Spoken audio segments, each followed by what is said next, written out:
I want to make you aware today of a crisis that we have in this country, that we have around the world, and the crisis is a crisis of leadership. We have over 130 million people in our workforce who go home every day feeling they work for a company that doesn't care about them. That is 7 out of 8 people in the workforce. These are our mothers, our fathers, our brothers, our sisters, our sons and our daughters. Those precious people we brought into this world have a high probability, 88% chance, that are going to work for an organization that doesn't care for them. I was educated and raised in an environment where creating shareholder value, profits, would result in my success. I took management classes. I got a management degree. I got a job in management. So what I try and do? I tried to manage people. I was never taught the awesome responsibility that leadership has over the lives that are influenced by my leadership. I was raised and educated where capitalism was about profits, shareholder value, and my success. So I think from this perspective that we have a crisis in this country, a crisis of leadership.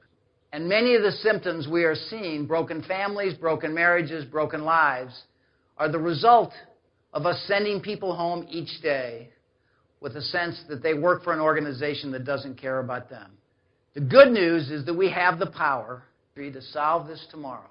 We just need to engage our heads and our hearts in a leadership process that validates the worth of every individual, where everybody in this country matters.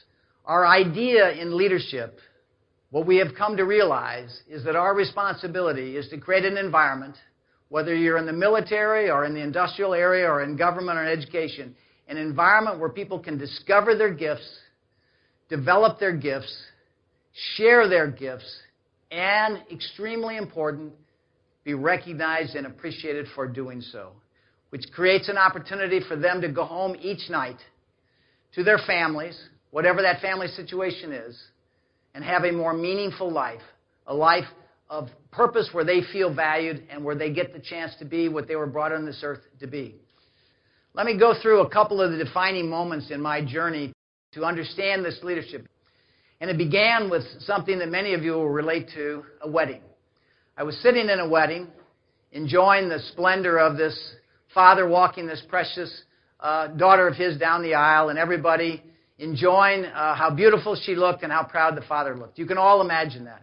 And when they got up to the altar, he took the hand of this young lady, his daughter, and he gave it to this young man and said, I give this young lady to be wed to this young man. Her mother and I give this daughter to be wed. Now, any of you who are parents know that is the ceremonial words they use, but that is not what was in the head and heart of that father and mother right then. What was in their head and heart was, look at young man, I'm going to trust you with this precious human being that her mother and I brought into this world. We have given her unconditional love, and I expect you, through your union, to continue to allow her to be and grow to be whatever she was meant to be. That is what I expect of you. And what I got from that is that all 7,000 of our team members were just as precious as that young lady. Every one of our team members was brought into this world by some mother and father who hoped the best for this precious young child that they brought into this earth. And that we as leaders, when we allow somebody to walk in our organization, we have an obligation as stewards of that life to continue to allow that life to be everything they were meant to be that we possibly can towards our common vision. So I walked away saying, we can have a dramatic impact on this world if we accept the responsibility for that life. The second story really had a profound impact on me. We had developed the ideas of continuous improvement. And parallel with that, the ideas of people-centric leadership. We were having a management meeting up in our Green Bay operation. And somebody emailed me the night before and said, Bob, you might be aware, a group of our team members went through this event for a large project in the plant to improve and employ continuous improvement ideas. You might want to walk out and recognize them. I said, why don't you invite them into the management meeting in the morning, and we'll let them share their experience with all of us. So these three gentlemen were, 7 o'clock in the morning, we invited into this executive management meeting, and they stood before us, as I stand before you, and they shared with us the achievements of this project. They'd improved quality, cut lead time, reduced inventory, financially, everything was, and shipped it on time. And, you know, the typical dialogue of an organization is all about numbers and performance and profits. I was blessed with a thought to ask this one gentleman, Steve, how did it affect your life?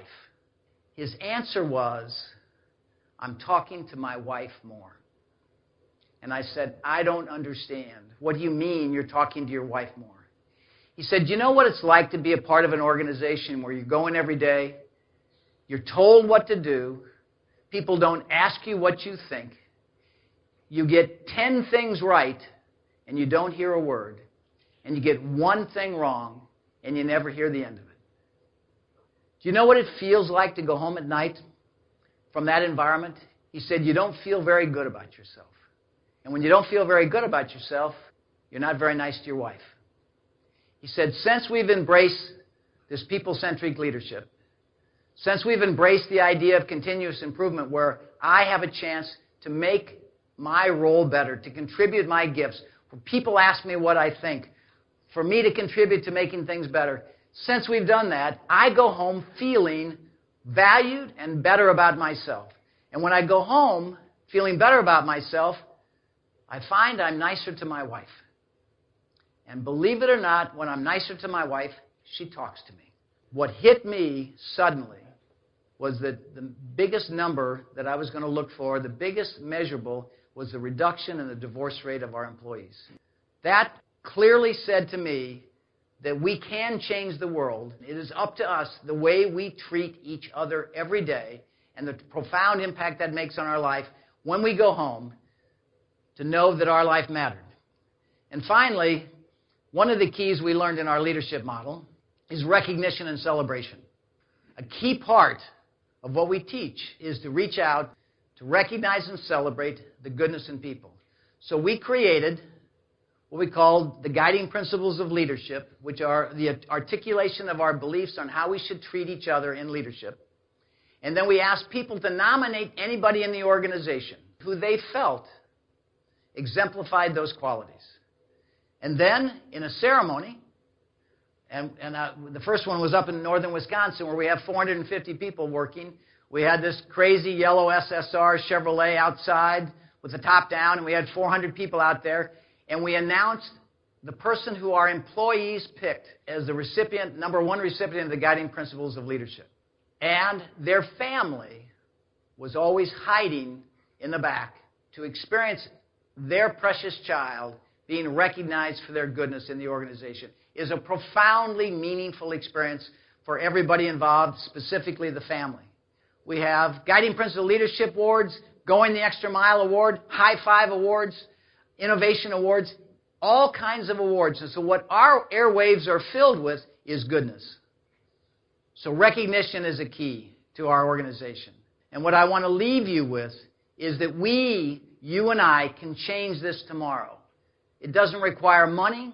It doesn't require anything physical other than your head and your heart to understand the profound significance you have on people's lives every day. We can change this world if we understand the great joy of leadership and the grave responsibility of leadership to look at those people under our care and help them have a successful life, one of significance, where they can share their gifts, be appreciated for doing so, and go home to whatever their family situation is with a sense that they matter. We need to move from a me-centric culture to a we-centric culture. Thank you very much.